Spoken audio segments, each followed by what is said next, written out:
ദൈവത്തിൻ്റെ മൃദുസ്പന്ദനം. എല്ലാവർക്കും നല്ലൊരു ശുഭദിനം. എല്ലാവർക്കും നല്ലത് വരട്ടെ. എല്ലാ ഐശ്വര്യങ്ങളും സൗഭാഗ്യങ്ങളും നിറഞ്ഞൊരു ദിവസമായിട്ട് തീരട്ടെ. ദൈവത്തിൻ്റെ മൃദുസ്പന്ദനം എവിടെയാണെന്ന് നമ്മൾ ആലോചിക്കുമ്പോൾ നമുക്ക് ചുറ്റുപാടും ഒന്ന് കണ്ണോടിക്കുമ്പോൾ മനസ്സിലാവാൻ പറ്റും. പലരും നന്മ ചെയ്യുമ്പോഴും അത് പറഞ്ഞു കാണിക്കുന്നു അല്ലേ? അത് എത്ര വേദനാജനകമാണ്. നമ്മൾ എന്തെങ്കിലും സ്വയം കൊണ്ടുവന്നതാണോ?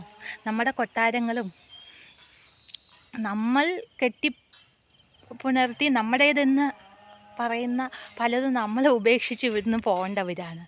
അപ്പോൾ ഞാനൊരു ഇൻസ്റ്റയിലൊരു ഫാദറുടെ ടോക്ക് എനിക്ക് ഹൃദയസ്പർശിയായിരുന്നു.